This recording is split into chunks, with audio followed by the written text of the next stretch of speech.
저는 미국 LA에서 살고 있는 신디라고 합니다.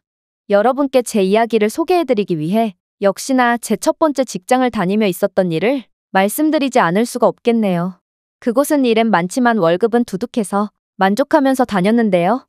또 다른 단점을 굳이 꼽아보자면 회사에 가기 위해 노숙자 텐트촌을 가로질러 가야 한다는 점이었습니다. 어차피 자가용을 타고 지나가기도 하고 미국에서 노숙자 텐트촌은 정말 어디에나 있기 때문에 이걸 단점이라고 꼽아야 할지 모르겠긴 하지만요. 마침 LA 내의 모든 노숙자 텐트촌을 철거한다는 정부의 지침이 내려왔고 실제로 노숙자와 정부에서 온 사람들 간의 실랑이가 종종 벌어져 살벌한 분위기가 연출되긴 했지만 어쨌든 그건 자가용을 타고 이동하는 저와는 아무런 상관이 없는 일 같았죠.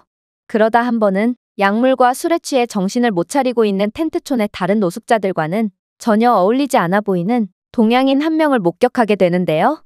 그는 정신도 멀쩡해 보였고 얼굴도 말끔했거든요. 솔직히 말하자면 저는 그의 귀엽게 생긴 외모와 큰 키를 보고 마음이 끌리긴 했으나 노숙자와 친구가 될 생각은 전혀 없었기에 그를 애써 무시했습니다. 노숙자들은 일을 해서 돈을 벌 의지가 없는 한심한 사람들이라고 생각했거든요. 그러나 저는 몇 달간 텐트촌을 가로지르면서 저도 모르게 그 동양인 남자만 찾고 있는 제 자신을 발견하고 말았는데요. 심지어 한 번은 텐트촌에서 그 동양인을 찾느라 운전 중에 한눈을 팔아서 큰 사고가 날 뻔하기도 했죠. 그렇게 그에게 관심을 기울이면서 알아낸 사실은 그가 정말 특이한 사람이었다는 것입니다. 보통 노숙자들은 자신의 삶부터가 무척이나 힘들기 때문에 그들이 남을 돕거나 베푸는 경우는 정말 찾아보기 힘듭니다. 하지만 그 동양인은 자신도 노숙자임에도 근처의 다른 노숙자들에게 기꺼이 자신의 음식을 나눠주고 있었고 심지어 나이가 많은 백발의 노숙자에게는 굉장한 예의를 갖추고 있는 것 같았습니다. 고개를 숙이거나 두 손으로 물건을 건네는 행위는 미국에서 익숙지 않은 개념이라 저는 그가 무슨 이유로 그렇게 하는 건지는 정확히 모르겠지만 확실한 건 그가 노인 앞에서 예의를 갖추는 것처럼 보였다는 것이죠. 그리고 언제 한 번은 그 동양인이 다른 노숙자가 텐트를 치는 것을 도와주고 있는 장면까지 보고 저는 도대체 그의 정체가 뭘까 하는 궁금증을 갖게 되었습니다. 그러다 저는 엄청난 위기를 겪게 되는데요. 그날따라 회사 일이 늦게 끝난 저는 밤늦은 시간에 퇴근하게 되었는데 밤에 노숙자 텐트촌 주변은 무척이나 위험해서 그런지 다른 차들이 아예 지나다니지 않고 있더군요. 저 또한 이곳을 돌아서 갈까 진지하게 고민했지만 역시나 피곤에 찌든 저는 아무 일 없겠지 하는 마음으로 텐트촌을 가로지르게 되었습니다. 그리고 결국 제 아니란 생각 때문에 저는 큰 대가를 치러야 했죠. 갑자기 어떤 노숙자 한 명이 도로에 불쑥 튀어나왔고 당황한 저는 도로에서 나와달라고 부탁했는데요.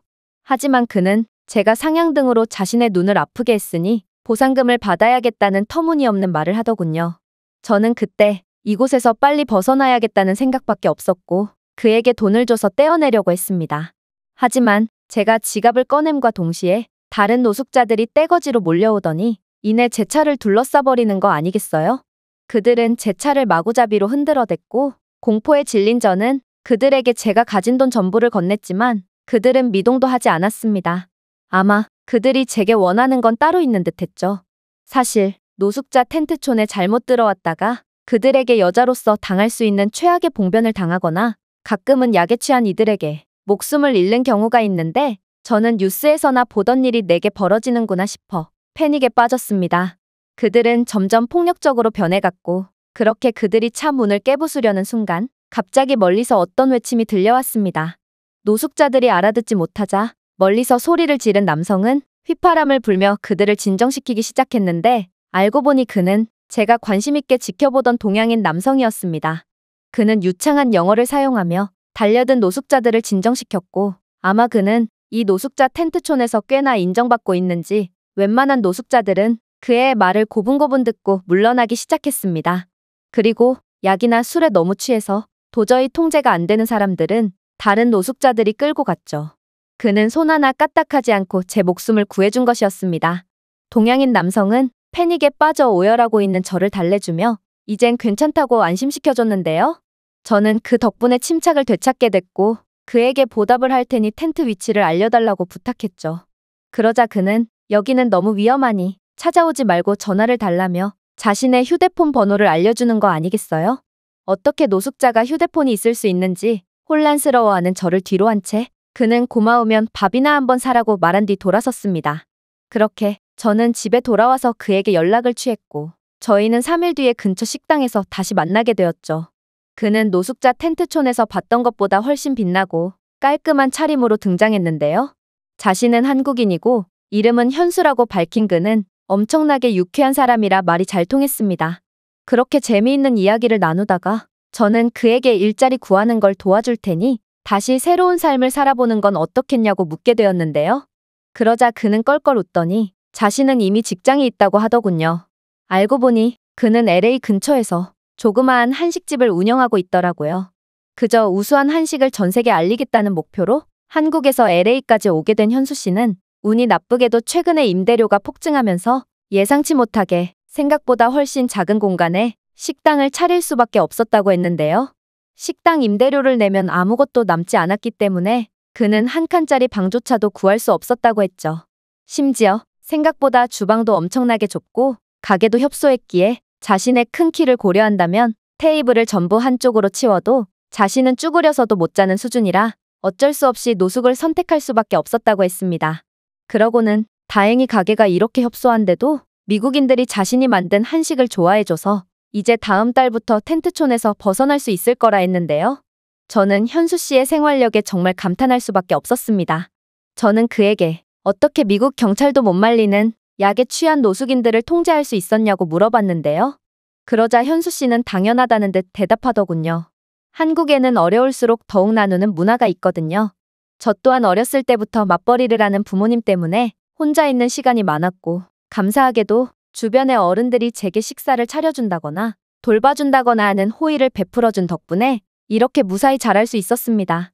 저는 그저 한국에서 배운 그대로 이곳 텐트촌에서도 어려운 사람들과 나눴던 것뿐이고 이렇게 제 진심을 보여주니 처음에는 저를 위협하고 동양인이라며 무시하던 노숙자들조차 하나같이 제게 마음을 열고 가족처럼 대해주더라고요. 남의 아이를 무료로 돌봐주거나 먹을 것을 나눠주다니 미국에서는 절대로 경험할 수 없는 호의기에 저는 한국은 대체 뭐하는 나라인가 싶어서 경악을 금치 못했습니다. 그리고 도저히 통제가 안 돼서 미국 정부마저 손 놓고 있는 노숙자들에게마저 인정받는 이 한국인에게 존경심을 느꼈죠. 미국 내에서 수많은 강력범죄를 일삼고 있고 미국을 병들게 하는 노숙자들이지만 만약 저희가 한국인들의 방식을 배운다면 이런 노숙자 문제를 큰 힘들이지 않고 해결할 수도 있지 않을까 하는 생각도 해봤습니다. 어쨌든 그렇게 그와 저는 점점 더 가까워졌고 진지한 관계로 발전하게 되었습니다. 그리고 현수 씨의 한식당도 날이 갈수록 인기가 많아졌죠. 그도 그럴 것이 요즘 미국에서는 키오스크라는 기계로 결제를 해도 온라인으로 결제를 해도 심지어 택시를 타도 팁을 제공해야 하는데 현수 씨의 한식당은 팁을 일절 받지 않음에도 굉장히 친절한 서비스를 제공하거든요. 미국인들은 안 그래도 서빙 직원의 도움을 받지 않았음에도 팁을 강제로 내야 한다는 사실에 굉장히 분노해 있는 상태인데 현수 씨의 한식당은 오히려 손님이 감사함을 느낄 정도의 친절한 서비스를 제공하는데도 팁이 없으니 당연히 주목을 받을 수밖에 없던 것이죠. 또한 현수 씨의 한식당은 미국의 웬만한 패스트푸드보다 훨씬 빠르게 요리가 나왔는데요. 현수 씨는 한국인들은 성격이 급해서 극도의 효율성을 추구한다며 좁은 주방에서도 일일이 최적의 조리 시간을 투자해서 빠르게 요리를 만들어냈습니다. 물론 패스트푸드 따위와는 비교도 안 되는 완성도 높은 요리가 말이죠. 그리고 테이블을 다소 좁게 배치해서 그런지 자연스럽게 식사를 오래 하고 가는 손님도 적었고 테이블 회전도 굉장히 빨라서 많은 이익이 남았는데요. 이렇게 현수 씨의 최고의 요리 실력을 바탕으로 획기적인 경영 전략을 통해 식당을 운영하니 현수 씨의 한식당은 규모가 두세 배는 큰 다른 식당들보다도 많은 수익을 벌어들이고 있었습니다. 저는 현수 씨의 이런 전문적이고 똑똑한 모습에 푹 빠져버렸고 뭐에 홀렸는지 잘 다니던 직장까지 그만두고 제가 그동안 모아뒀던 돈을 전부 투자해서 식당을 조금 더 확장하기로 했습니다. 현수 씨는 자신의 가능성을 믿어줘서 고맙다고 말했고 그렇게 저도 그를 도와 더 커진 가게에서 일하게 됐죠. 그리고 그의 일을 도우면서 저는 한국인들은 요리 실력이 훌륭한 것뿐만 아니라 세상에서 가장 똑똑한 사람들이라는 것을 다시 한번 느꼈는데요. 현수 씨는 홀에서 먹고 가야 하는 정통 한식뿐만 아니라 김밥이나 떡볶이 같은 포장해서 간편하게 먹을 수 있는 음식까지 다채롭게 준비해 놓으며 그야말로 홀 손님과 포장 손님들을 전부 끌어당기고 있었거든요. 심지어 한식이 익숙지 않은 몇몇 미국인들을 위해 핫도그를 준비해두기도 했는데 그 핫도그는 미국에서는 볼 수 없는 다양한 종류의 치즈나 소시지, 고기, 감자가 든 한국식 핫도그였기 때문에 그렇게 한식에 대한 거부감이 사라진 손님은 자연스레 저희 식당의 다른 한식 메뉴 주문으로 이어졌죠. 이렇듯 현수 씨의 똑똑한 전략과 한식의 우수성 덕분에 저희는 점점 더 많은 매출을 올리게 됐고 저는 덥고 정신없는 주방에서 일하는 와중에도 제게 짜증 한 번 낸 적 없는 현수 씨의 자상함에 반해 그와 약혼을 하기도 했습니다. 물론 그는 완벽한 사업가는 아니었습니다. 현수 씨는 굶주린 사람이 음식 구걸을 하면 맛있는 한정식을 공짜로 대접해 준다거나 한국인들을 보면 반갑다며 무료로 식사를 제공하고 가끔은 자신이 머물렀던 노숙자 텐트촌에 가서 음식과 생필품들을 나눠주고 오기도 하거든요. 한국인들은 다른 건 몰라도 밥을 굶고 다니는 사람만은 절대로 그냥 두지 않고 돈이 없어 굶는 사람을 무시하는 건 한국인으로서 수치라고 하면서 말이죠. 미국에서는 남에게 대가 없이 뭔가를 베푼다는 개념 자체가 생소하기에 저는 그에게 잔소리도 몇 번 해봤으나 이제는 현수 씨를 이해하는 편입니다. 그에게 따뜻하고 긍정적인 기운을 받다 보니 저 또한 한국인의 마음을 이해하게 되었고 그들의 따뜻한 마음처럼 차가웠던 제 마음도 점점 따스해지고 있거든요. 이 외국인의 글은 여기까지입니다. 한국을 사랑하게 돼버린 미국 여성의 사연이었습니다. 제가 준비해온 내용은 여기까지입니다. 끝까지 시청해주셔서 진심으로 감사드리며 여러분들의 구독과 좋아요, 알림 설정은 영상 제작에 큰 힘이 됩니다. 이상 세모튜브였습니다.